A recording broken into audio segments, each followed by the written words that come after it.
श्री कृष्ण गोविंद हरे मुरारी, हे नाथ नारायण वासुदेवा, हे नाथ नारायण वासुदेव, हे नाथ नारायण वासुदेवा, हे नाथ नारायण वासुदेवा।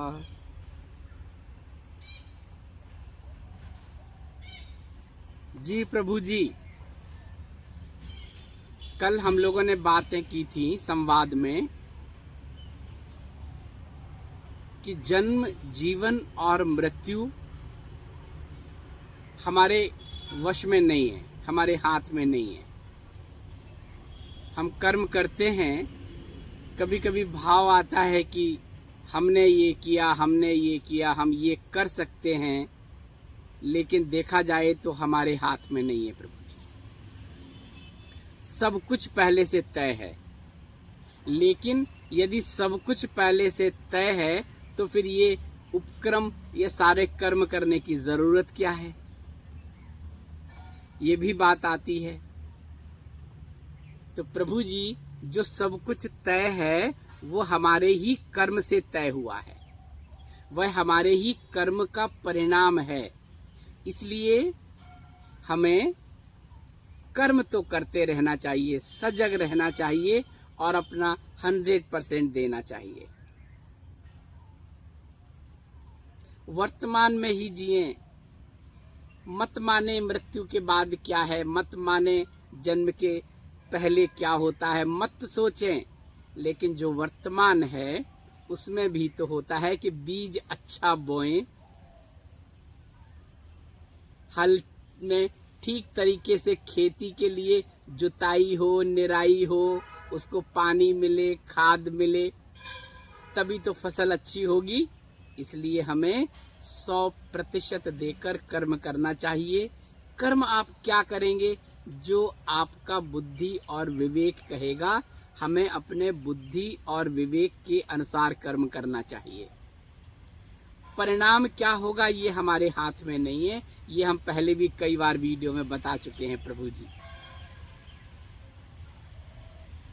अच्छा परिणाम होता है, अच्छे माध्यम बन जाते हैं, अच्छा मौसम, सब चीजें अच्छी अच्छी अनुकूल मिल जाती हैं, परिणाम भी अच्छा होता है। और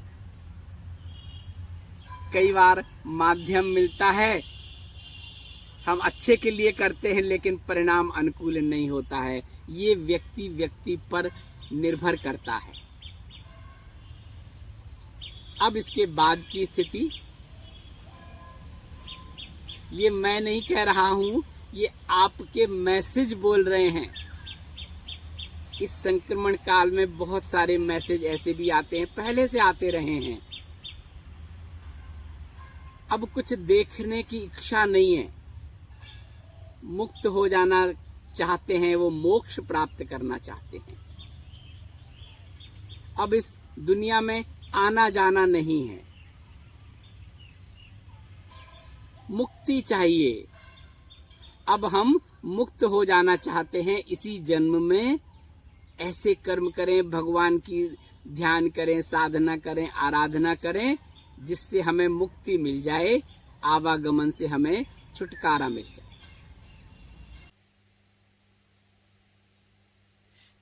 ऐसे भी मैसेज आते हैं कि मेरे अपने चले गए, वो नाम लिखा जाता है, माता है, पिता है, भाई है, बहन है, पत्नी है, पति है, जो भी हैं, पुत्र है, पुत्री है। फिर आता है कि क्या मेरे माता पिता को मुक्ति मिल गई? बताएं क्या वो सही जगह चले गए? बताएं क्या उन्हें स्वर्ग मिला? हम उन्हें देख नहीं पाए, उनका अंतिम संस्कार ठीक से कर नहीं पाए, क्या उनकी गति होगी?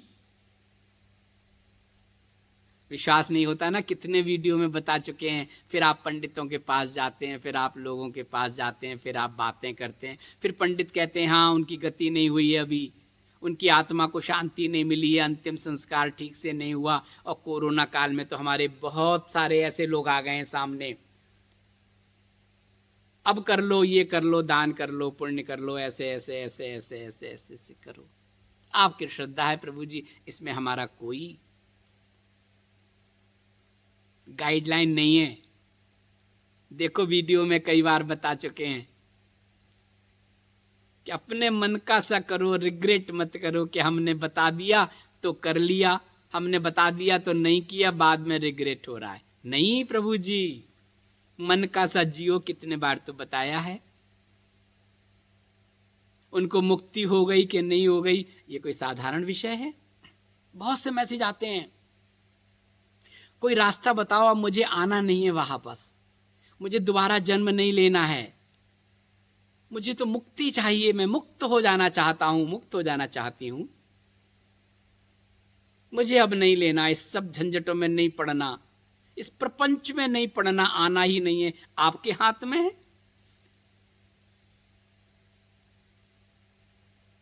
दोबारा नहीं आना, कौन नहीं आना, किसको नहीं आना? आपको, आप जानते हो वो कौन है?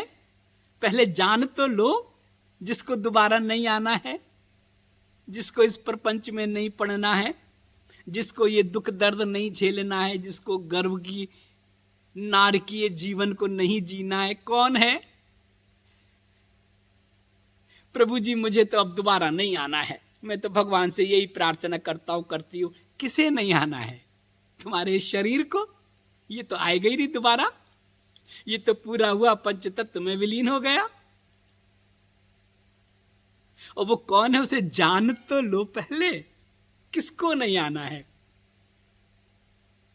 आवागमन से मुक्त होना किसको होना है, उसको जान तो लो। ये जन्म ही इसीलिए आते हैं कि उसको जान लो, मैं कौन हूं, कहां से आया हूं, कहां मुझे जाना है, कैसे भवसागर से पार होना है, तर जाना है। जान तो लो।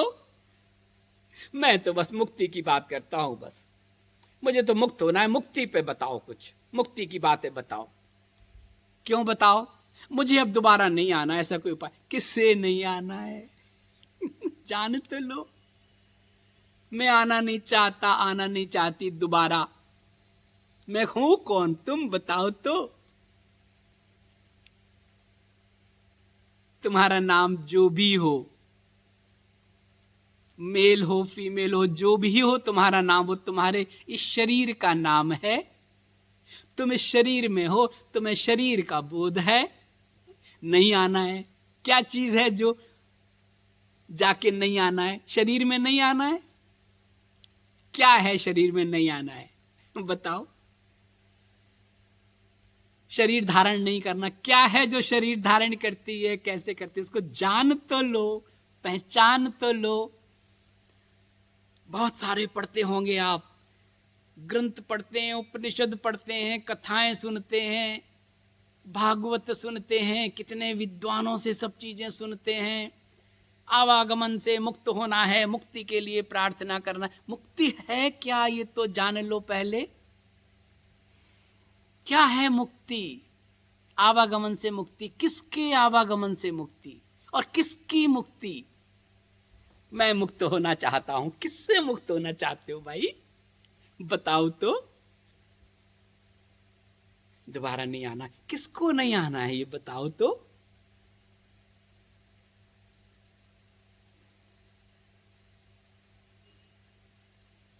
मैं तो ईश्वर में लीन हो जाना चाहती हूं। कौन लीन हो जाना चाहता है, उसको तो जान लो। ये शरीर ईश्वर में लीन हो जाना चाहता है, कैसे होगा? 5 तत्वों से बना, यही हो जाएगा, भस्म हो जाएगा, दफन हो जाएगा, जो भी हो जाएगा यही हो जाएगा। ईश्वर में लीन होना कैसे होना है? जीते जी हो सकते हो, अब भी हो सकते हो, इसी समय हो सकते हो। दिवरा बाबा जी कहते थे, मैं ईश्वर लीन अवस्था में रहता हूं। जानो तो, उसी को तो जानना है। ये सारी प्रक्रियाएं, सारे उपक्रम, जो सारे वार्म अप प्रक्रियाएं आप करते हो, ये उसको जानने के लिए करते हो। एक बार जान लोगे, इस सब से मुक्त हो जाओगे। ना पूजा पाठ की जरूरत होगी, ना दर्शन की, ना विग्रह की, ना अलग अलग देवी देवताओं की, ना अलग अलग उपायों की, ना ध्यान की, कुछ नहीं होगा। फिर तो चीजें घटेंगी, घटती रहेंगी, आप तो साक्षी भाव में बैठे रहेंगे। उस स्थिति तक पहुंचना है। उस स्थिति तक पहुंचाने के पहले की ये वार्म अप प्रक्रियाएं हैं, ये प्ले स्कूल है। प्ले स्कूल की बातें करता हूं, मुझे तो बहुत ज्ञान नहीं है आगे का। जो आप आगे आगे का ज्ञान जानना चाहते हो ना, मुक्त होना चाहते हो ना, ईश्वर के दर्शन करना चाहते हो ना, आत्म साक्षात्कार करना चाहते हो ना, वो तो बहुत ऊंचे ऊपर की क्लासें हैं। अभी पहले प्ले क्लास का अभ्यास तो कर लो, प्रश्न ही खत्म हो जाएंगे।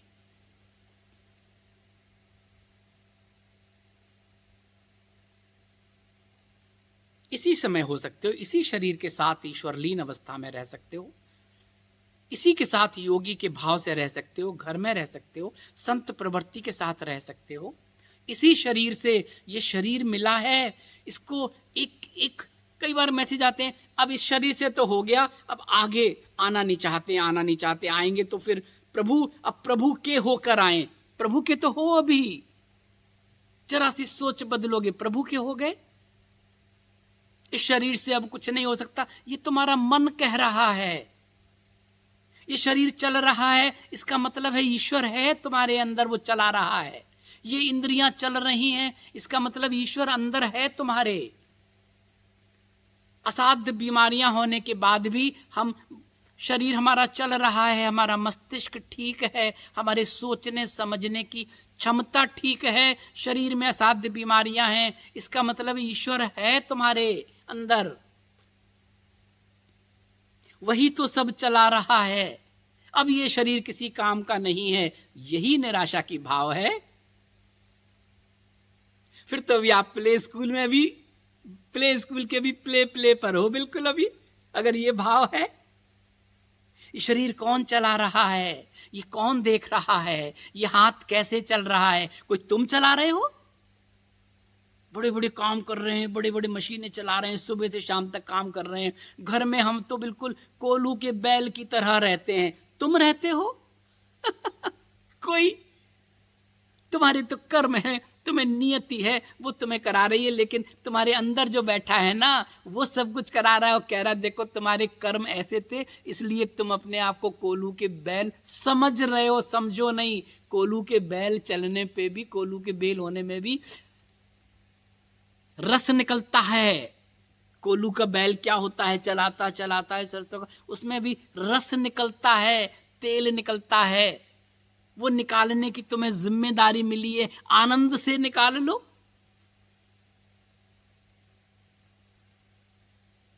ये शरीर, अरे शरीर चल रहा है, ईश्वर चला रहा है, समझ तो लो उसको। ये हाथ चल रहा है, कैसे चल रहा है, कुछ है अंदर, और वो जरा सा खिसक गया, दब गया, शांत हो गया, पैरालिटिक हो गया। अब चला लो हाथ, एक हाथ देखो, जिनको जिनको अटैक होता है, पैरालिसिस हो जाता है, शरीर तो है तुम्हारा, बुद्धि तो तुम्हारी बिल्कुल ठीक है, तुम तो सोच सकते हो, पढ़ सकते हो, बोल सकते हो, अहंकार कर सकते हो, गुस्सा कर सकते हो, किसी से भी, किसी पर भी कुछ भी आरोप लगा सकते हो, लेकिन अपना हाथ उठा के दिखा दो। ये उठ रहा है, ईश्वर की कृपा से उठ रहा है।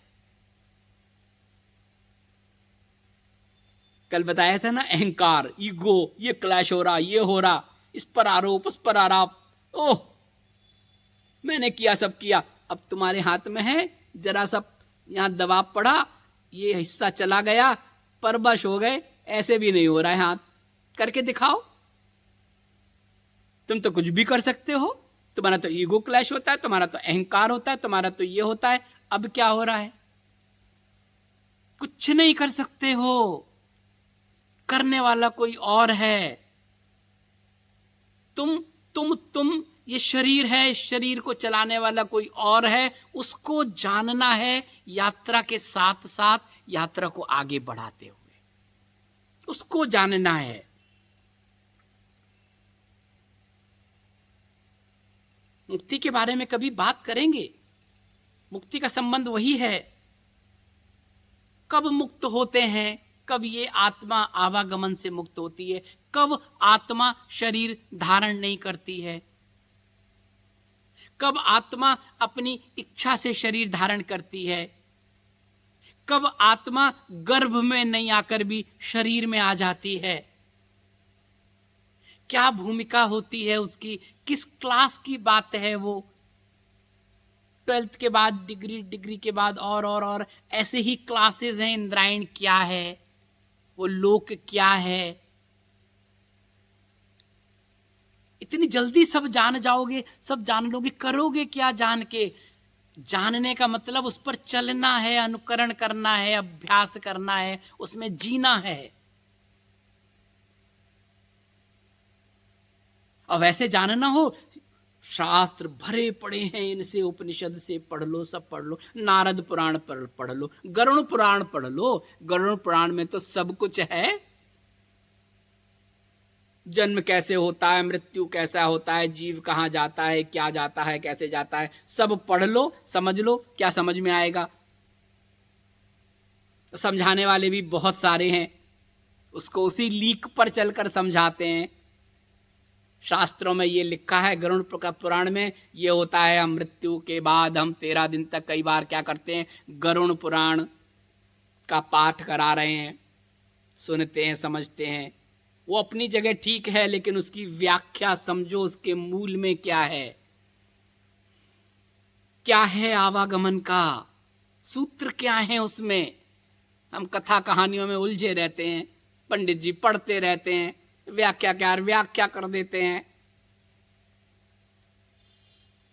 और फिर कोई बात करता है उसकी अलग हटके तो कहते हैं शास्त्रोचित बात नहीं है, शास्त्र के अनुकूल बातें करो। शास्त्र तो वही है, वेद तो वही है, सारा ज्ञान वहीं से है, हमारी सनातनी परंपरा से है। व्याख्या अलग अलग है, उसको बताने का तरीका अलग है। जो जैसा हो उसको उसी के तरह से बातें करो ना, तो उसको समझ में आएगी।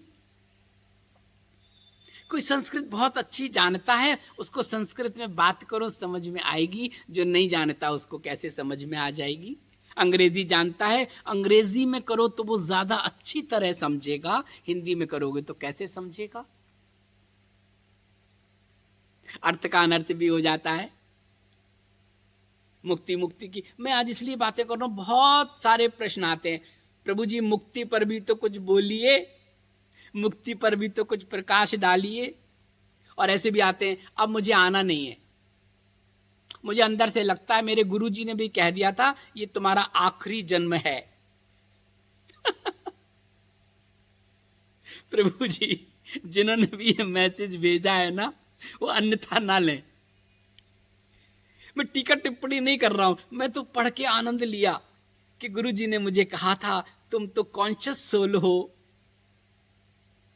अब तुम आवागमन से मुक्त हो जाओगे, ये तुम्हारा आखिरी जीवन है, जन्म आखिरी जन्म है, अब तुम परमात्मा में विलीन हो जाओगे।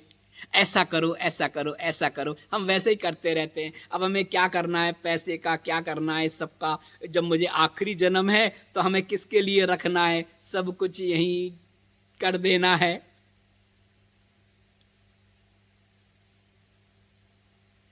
एक माता जी ने भी हमसे पूछा, वो माता जी हैं लंदन के पास कोई जगह, वहाँ रहती हैं। इंडिया आई, रमण महर्षि के आश्रम से जुड़ी, फिर उनको एक गुरु मिल गए ऋषिकेश में, उन गुरु की सेवा में हैं अभी। गुरुजी ने कहा मैं तुम्हारे अंतर मन को देख रहा हूँ, तुम्हारी बहुत अच्छी स्थिति है, अब तो तुम्हारा ये आखिरी जन्म है, अब तुम्हें मुक्त हो जाना है। बोली मेरी तो यही इच्छा थी कि मैं इस आवागमन से मुक्त हो जाऊं। बोले बस अब तुम्हें मुक्त हो जाना है, जो भी है लेना देना पूरा कर लो, यहाँ पर बस हो जाना है। कौन सा स्क्वायर है, मैं नाम भूल रहा हूँ, मैं किसी का नाम नहीं लेता हूँ। वो गई वापस, सब बेच दिया, बेच के वापस आई, स्वामी जी ये सब आपका, मुझे क्या करना है, किसके लिए रखना है, मुझे तो अब मुक्ति मुक्ति होनी है, आपने बता दिया, और मुझे भी लगता है अंदर से कि मुझे मुक्त होना है, ये सब आपका। एक आश्रम बना लो, बड़ा सा बना लो, लोगों को मिलेगा, ज्ञान मिलेगा, मैं सूक्ष्म में होकर उसको देखूंगी, उसका आनंद लूंगी। अब मुझे आप क्रिया बताइए, मुझे आप बताइए मुझे क्या करना है। अब मैं इसी आश्रम में रहना है, मुझे इसी में कमरा ले लूंगा, इसी में रहूंगी, बस आपके शरणागति आप जो बताएंगे वो करूंगी, और मुझे तो मुक्त होना है, यहीं गंगा किनारे मुझे मेरा शरीर पूरा हो, ये मेरी इच्छा है। वो स्वामी जी भी हमारे बहुत परिचित है। पुराना सा आश्रम था उनका, अभी उन्होंने 5-6 कमरे नए बनवा दिए, बहुत अच्छे से कमरे बनवा दिए उन्होंने। नाम नहीं लूंगा, टीका टिप्पणी नहीं कर रहा हूं। प्रभु जी ऐसे अगर होने लगे, होता है, मुक्ति है, आवागमन से छुटकारा है, ईश्वर में विलीन जीव होता है। कौन होता है, कैसे होता है, जान तो लो, पहले खुद को तो जान लो। किसके आवागमन से मुक्ति होगी, कौन मुक्त होगा? और मास्टर ने कैसे जान लिया? मास्टर भी जान लेते हैं, ऐसा नहीं है। मैं इस ज्ञान के बारे में टिप्पणी नहीं कर रहा हूं, मैं इस बोध के बारे में टिप्पणी नहीं करता हूं, क्योंकि मैंने तो खुद महसूस किया है। हिमालय की गुफाओं में मैं संत महात्माओं से मिला हूं, उनकी दूरदृष्टि थी, सब जान लेते थे। वो आपके पूरे जन्म जान लेते थे, क्या जन्मों की श्रृंखला है और कहाँ यात्रा रहेगी, सब रिपीट तो होता ही है। सतयुग, त्रेता, द्वापर, कलयुग, कलयुग के बाद फिर द्वापर, फिर त्रेता, फिर सतयुग, फिर शुरू, चक्र तो शुरू चलता है। जीव की यात्राएं तो वही हैं, रिपीट होता रहता है। यहां से शुरू हुआ, यहां आया, फिर यहां से शुरू हुआ, अभी अधोगति में हुआ, सतयुग, त्रेता, द्वापर, कलयुग, कलयुग, द्वापर, त्रेता, सतयुग। योगी जान लेता है इसको, चक्र को जान लेता है। कभी बताएंगे, मैंने आपसे कहा है ना, कभी बताएंगे। और लेकिन खुद को जान लो एक बार, इस शरीर को जान लो। जब तक इस शरीर में श्वास है तब तक आप कुछ भी कर सकते हो, किसी भी क्षण जीवन का रूपांतरण हो सकता है। अंतिम श्वास निकलने से पहले आखिरी श्वास में रूपांतरण होके ईश्वर के दर्शन हो सकते हैं। भले ही ये शरीर कितनी भी व्याधियों में लिप्त हो, भले ही सब है, आस्था है, विश्वास है, कुछ कोई है ऑलमाइटी, परमपिता परमेश्वर, कोई तो है जो इस सब को चला रहा है, कोई तो है जो इस शरीर को चला रहा है। अगर मैं चला रहा हूं, चला रही हूं, तो जरा सा कुछ होते ही मेरा वश खत्म क्यों हो जाता है, मैं परवश क्यों हो जाती हूं? ये कार्य करना बंद कर देता है, आंख से दिखना बंद हो जाता है, बोलना बंद हो जाता है। क्यों मेरा कान सुनना बंद कर देते हैं? वो तो 100 वर्ष तक सुनता है, मैं तो 40 वर्ष पे ही सुनने में असमर्थ हो गया हूं, हो गई हूं। मुझे तो दिखना ही बंद हो गया है, वो तो बिना चश्मे के है उतने समय तक, मैं नहीं हूं। कुछ तुम्हारे कर्म है, कुछ तुम्हारा प्रारब्ध है, लेकिन ये सब हो क्यों रहा है, उसके मूल में जाना है। कहानी सुनाई थी ना 2-3 दिन पहले, वो अंगूठी वाली ना, कि ध्यान करने के लिए बैठ गए, ध्यान करो, ईश्वर में लीन हो जाओ। उसका मन बार बार उस अंगूठी में हो रहा था, तो गुरु ने कहा, इस अंगूठी से तुम्हारा मोह है, तुम्हारी आसक्ति है, इस शरीर से हमारा मोह है, हमारी आसक्ति है, इसके मूल में जाओ, इसी से अपना ध्यान पूरा करो। इस शरीर को अपनी ताकत बना लो, व्याधि युक्त शरीर है, इसको ही अपनी ताकत बना लो, कमजोरी पर विजय पालो, कमजोरी को अपनी ताकत बना लो। उस सोने की अंगूठी के मूल में जाओ, कहां से आई, किसने बनाई, सुनार ने बनाई, कहां से सोना आया, सुनार के पास कहां से आया, आड़ती से आया, व्यवसाय बाद में कहां से आया, पृथ्वी के अंदर खदान से आया, खदान से कैसे आया, वहां कोई सिल चट्टाने थोड़ी है सोने की, कैसे सूक्ष्म में कहीं कहीं था, उसे पता करने वाला कौन था? कोई तो योगी रहा होगा, कोई तो शास्त्री रहा होगा, भूगर्भ शास्त्री रहा होगा, वैज्ञानिक रहा होगा, साइंटिस्ट रहा होगा, जिसकी निगाहों से उसने कोई यंत्र बनाया होगा, उसने बता दिया होगा इस पृथ्वी में इसके नीचे 300, 400, 500 मीटर के नीचे धातु है, स्वर्ण है। इस सब ईश्वरीय प्रेरणा से ही तो हो रहा है। और अब उसको खदाया, किसी ने खुदाया, गया देखा चट्टानों के आसपास है कुछ चमक रहा है, कुछ तो है। उन्होंने कहा यही है, पूरे उसको निकाल लिया। ज्ञान तो है नहीं कि किस चट्टान के किस टुकड़े में है। संजीवनी बूटी पर्वत पे थी, हनुमान जी को तो पता नहीं था कौन सी है, सभी तो चमक रही थी, कोई सोना है, कोई चांदी है, कोई कौन सी चाहिए। लक्ष्मण जी को उस बूटी का तो ज्ञान नहीं है, सभी दिव्य लग रही हैं, सभी संजीवनी लग रही है। क्या करें, पूरा पर्वत उखाड़ लिया उतना कि चलो ले चलते हैं। जिन्होंने बताया वही जान लेंगे, वो वैद्य जी ही इसकी पहचान कर लेंगे। समय पर पहुंचना है, समय पर उसका उपयोग होना है। ऐसे ही पूरी चट्टान को सबको उठा लिया, आसपास के सब मलबे को उठा लिया, पीस लिया, एक कर दिया, पानी से बहा दिया, बालू बालू बह गई। एक ऐसे वस्त्र में एक ऐसी जगह पे प्रोसेस किया, सोने के कण रुक गए, बाकी सब बह गया। उन कणों को इकट्ठा करा, प्रोसेस किया, सोने की वो बन गई। 24 कैरेट की, फिर उसने 22 कैरेट में और चीजें मिला दी, ये किया वो किया, अंगूठी बना दी, वो अंगूठी आ गई। मूल में कौन है? वो ईश्वरीय प्रेरणा, वो ईश्वरीय तत्व है। पृथ्वी ईश्वर की संरचना है, उसके अंदर जाकर है। हे प्रभु, इसमें मेरा मुंह है, तो तुम ही हो। तुम्हें तो मैं ढूंढने की कोशिश कर रहा हूं, कहां हो कहां हो। अरे तुम तो इसमें ही हो, इसके मूल में तुम ही तो हो। और बस जो खोने का डर हो रहा था, यहां रख दी तो डर रहे हैं, वहां रख दी तो डर रहे हैं, फिर भी मन वहीं जा रहा है। अपने से हटा दी, मन वहीं जा रहा है, मोह आ सकती है। अब कुछ नहीं, अब तो यहां है वहां है, तुम ही तो हो। ध्यान लग गया, अंगूठी ने ईश्वर से मुलाकात करा दी।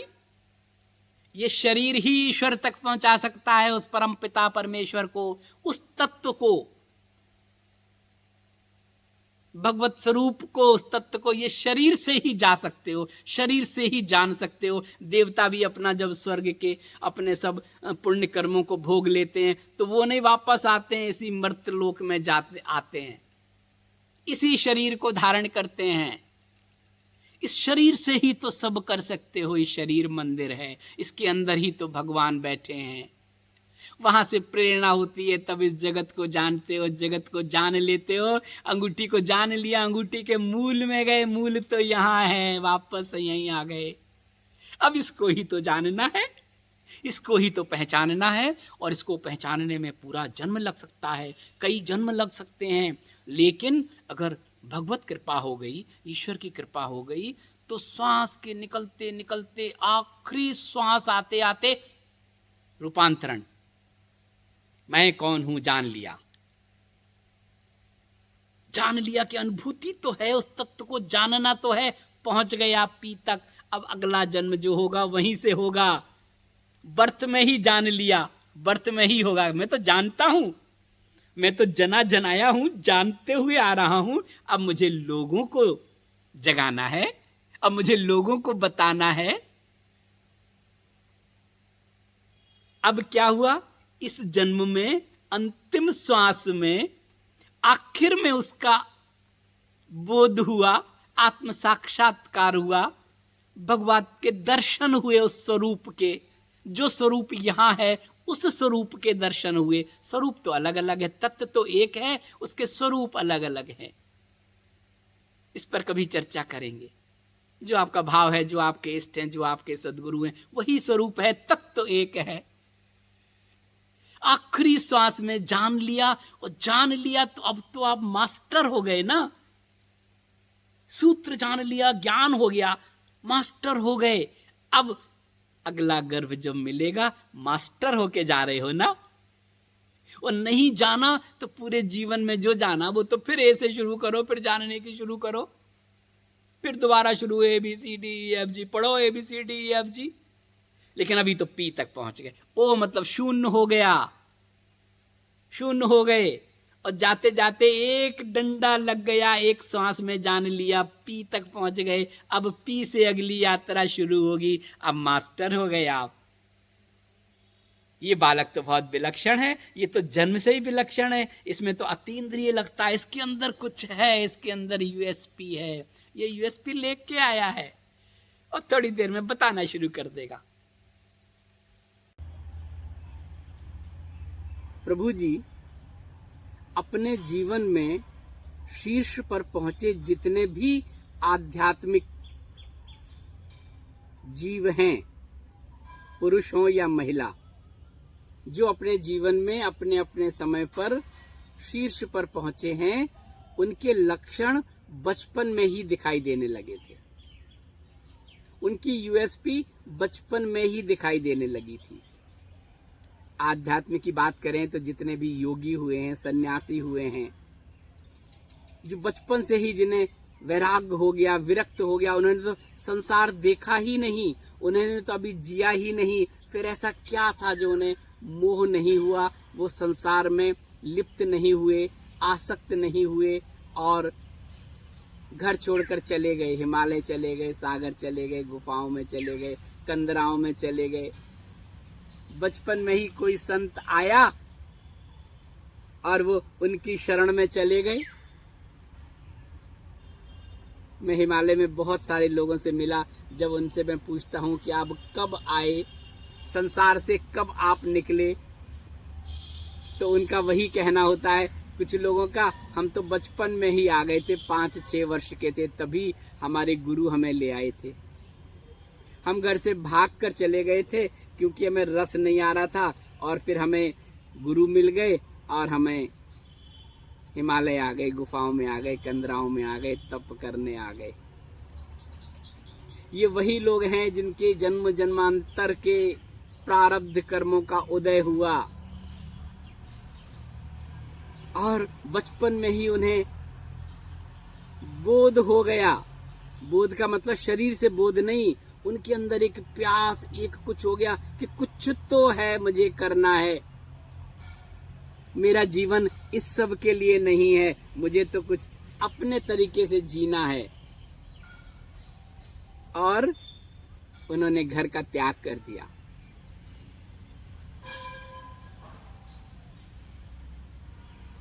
लेकिन वो कभी उस तरह की मुक्ति की बात नहीं करते हैं। पूरा जीवन गुफाओं में रहने के बाद, पूरा जीवन तप करने के बाद, जब हम उनसे पूछते हैं आप तो मुक्त हो गए, आप तो इस जीवन में मुक्त ही रहे, अब तो आप मोक्ष को प्राप्त होंगे। मेरी जिज्ञासा होती थी बचपन में, मैं भी आपकी तरह प्रश्न करता था, ये मोक्ष क्या है, मुक्ति क्या है, आवागमन के बंधन से कैसे छूटना है। लेकिन इस पर अगर आज बात करेंगे तो बहुत लंबी बात हो जाएगी, उसको समझना पड़ेगा मुक्ति है क्या।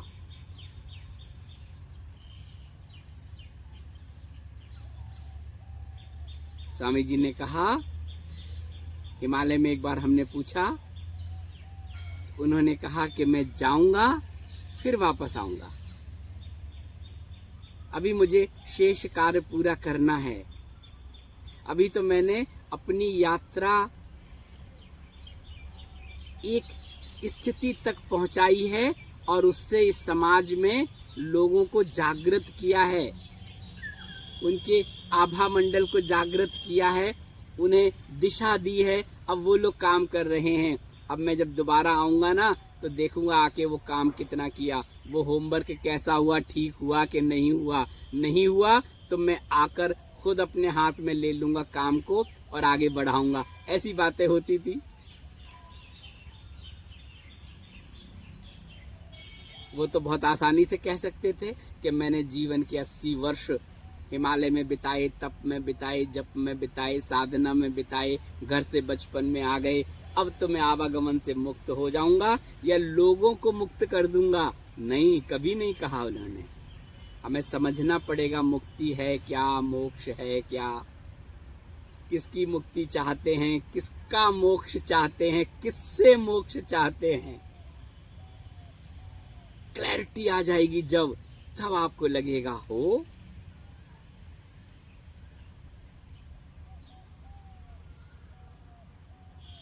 तपोवनी माता संत सुभद्रा जी की हम आपसे अक्सर बातें करते हैं, क्योंकि उनके आखिरी समय में काफी समय हमें उनका सानिध्य मिला, उनका स्मरण रहता है, उनकी बातें याद रहती हैं। उनकी जो पुस्तक है ना, समुद्र से हिम शिखर तक, आप लोग एक बार पढ़िए प्रभु जी, प्लेलिस्ट में जाइए, तपोवनी माता संत सुभद्रा जी के हमारे अनुभव पढ़िए, डिस्क्रिप्शन में जाइए, एक आपको लिंक मिलेगा समुद्र से हिमशिखर तक, पीडीएफ है, किताब है, उसको अपलोड कर लीजिए।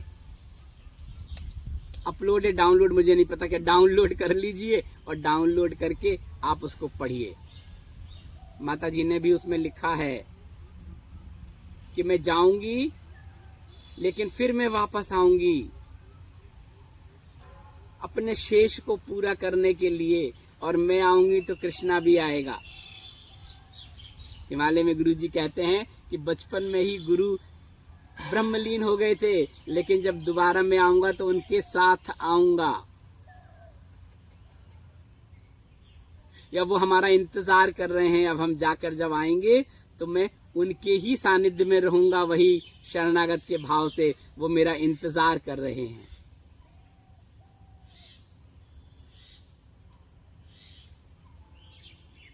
जब आपको क्लैरिटी हो जाएगी मुक्ति क्या है, मोक्ष क्या है, तब आप उस रास्ते पर आगे बढ़ सकेंगे। हमें मुक्ति के लिए क्या करना है, हमें मोक्ष के लिए क्या करना है, कैसे होती है, क्या होता है, हम यहाँ क्यों आए हैं, मैं कौन हूँ, कौन जाता है, कौन आता है। इसलिए प्रभु जी आज इतना ही, बस हम इतना कर लें, हम भय मुक्त रहें जीवन में। जो भी हो, जैसी भी स्थिति हो, जैसी भी परिस्थिति हो, भय मुक्त रहें। जन्म मरण भय मुक्त रहें। ईश्वर और मृत्यु को सदैव याद रखें।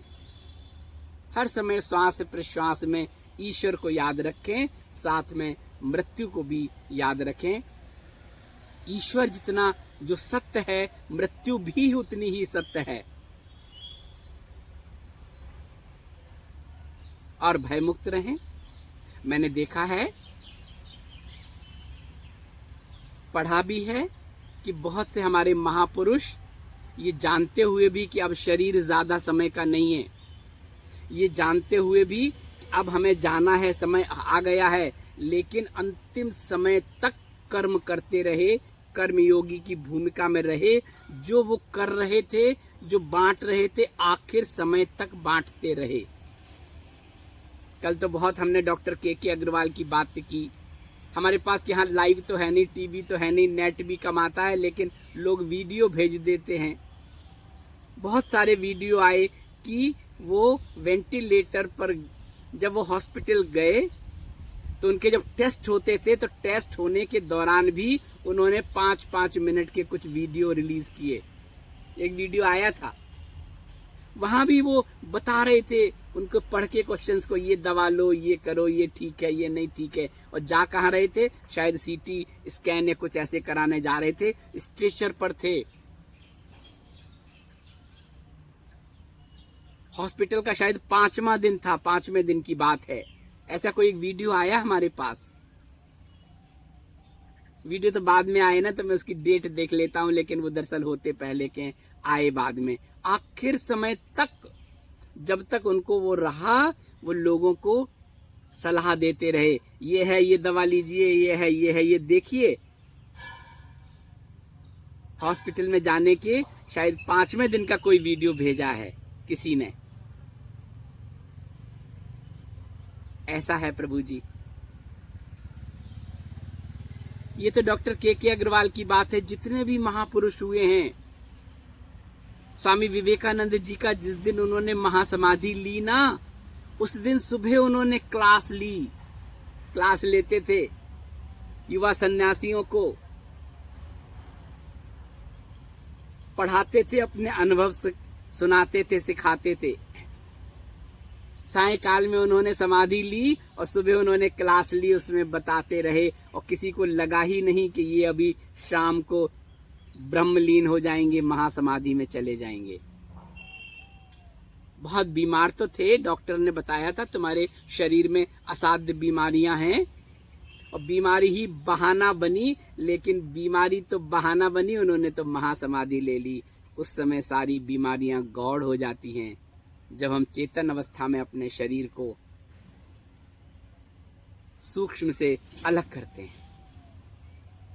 बहुत सारे लोगों का देखा, आखिर समय तक हॉस्पिटल में होने पर भी जब चैतन्य रहे तो जो उनका कर्म था उस तरह का लोगों को ज्ञान देते रहे, बांटते रहे। ऐसे बहुत सारे उदाहरण हैं। तो प्रभु जी आज इतना ही। वर्तमान में जिएं, इसके हर पल का आनंद लें, अपना 100% दें। जो आपके साधन है, जो आपकी सामर्थ्य है, उससे आप समाज की सेवा करें, अपनी करें, अपने माता पिता की करें, परिवार की करें, रिश्तेदारों की करें, पड़ोसियों की करें, समाज की करें, देश की करें, दुनिया की करें। माता पिता का कल क्या होगा छोड़ दीजिए, मुक्ति और ये वाले प्रश्न छोड़ दीजिए। ये कहिए कि मैंने अंतिम समय कुछ क्षण, कुछ महीने, कुछ वर्ष अपने उन वृद्ध माता पिता के साथ जिए, आनंद लिया, उन्हें आनंद दिया। ये आनंद उन्हें कहाँ ले जाएगा? ये आनंद तो उन्हें मुक्ति की ओर ही ले जाएगा। मुक्ति क्या है इसको बाद में समझ लेना। ऐसा करें, जिसके साथ जिए पूरी तरह से जिए और आनंद लें और इस समय को निकालें। प्रभु जी अभी तो हमें इसलिए संभलना है, इसलिए जागना है, इसलिए सचेत रहना है कि ये आपदाएं जो आ रही हैं ना, एक के बाद एक आएंगी। अभी मार्च 2022 तक बेमौसम की बरसात, बादल गरज रहे हैं, उनमें पानी भरा हुआ है, फटने को आतुर हैं, बादल फटेंगे, जल गिरेगा, सुनामी जैसी स्थिति आएगी, धरती हिलेगी और चीजें आएंगी, वायु में संक्रमण होगा। लेकिन ये कोई नई बात नहीं है, ये तो होता ही रहा है। मौसम से होता है, मौसम से बारिश होती है, बाढ़ आती है, बादल भी फटते हैं, बिजली भी गिरती है, समय से होती है, चली जाती है। बहुत सारे शरीर शांत हो जाते हैं इनकी चपेट में आके। लेकिन अभी जो संकेत हैं उसमें बेमौसम होगा, असमय होगा। समय तो नहीं था इतनी आंधी तेज बारिश का, अभी समय तो नहीं था बादल फटने का, अभी समय तो नहीं था इस तरह की बीमारियों के आने का।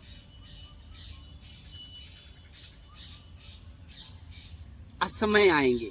अभी तो समय नहीं था जाने का, असमय चले गए, असमय मौसम खराब हो गया, असमय घटनाएं घट गईं, असमय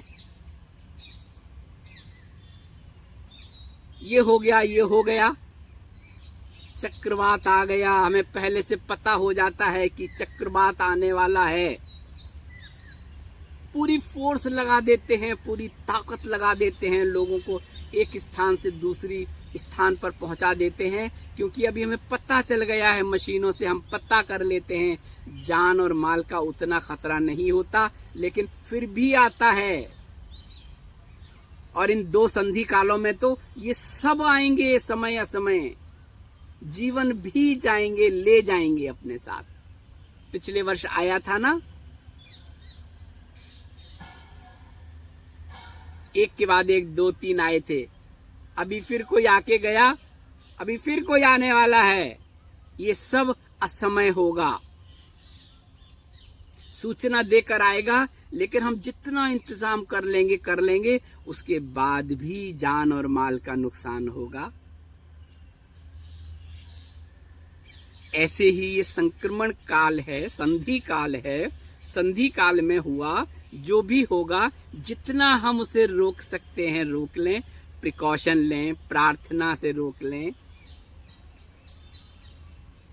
अपनी इम्यूनिटी मजबूत करके रोक लें, जितना रोक सकते हैं रोक लें। लेकिन आनंद तो लेना है, भय मुक्त होना है। हो सकता है ये पहाड़ जैसी जो परेशानियां दिख रही हैं, राई की तरह आके निकल जाएं, सुनामी आई आई निकल गई, चक्रवात आया, लेकिन थोड़े से लोगों की जल समाधि हुई, निकल गया।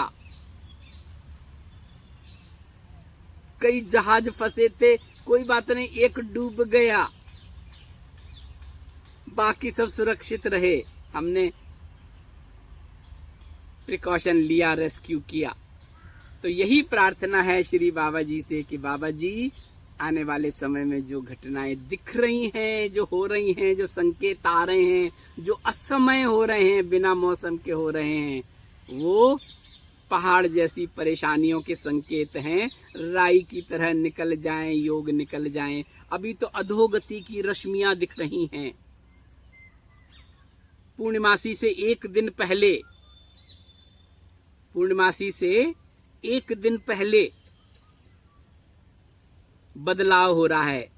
अधोगति में आ रही हैं रश्मियां, तरंगें। इस सौर मंडल में रहेंगी अमावस तक 16-17 दिन। अब जब अधोगति में आ रही हैं तो कुछ तो असर दिखाएंगी, कुछ तो होगा। होगा का मतलब कि कुछ तो सफाई करते करते निकलेंगी, भले ही वो सांकेतिक हों, पर होंगी। हमें क्या करना है? भय मुक्त होना है। उस अधोगति की चीजें जो रश्मियां हैं ना, हमें अपनी प्रार्थना से, अपनी शक्ति से, अपनी सामूहिक प्रार्थना करना शुरू कर दें, ऊर्ध्व गति की ओर उसको मोड़ देंगे। बहाव बदल सकते हैं हम अपनी प्रार्थना से। प्रार्थना में इतनी शक्ति होती है। ऐसा करें प्रभु जी, आनंद लें। आज इतना ही, कल फिर किसी और विषय पर होके कल फिर बात करेंगे।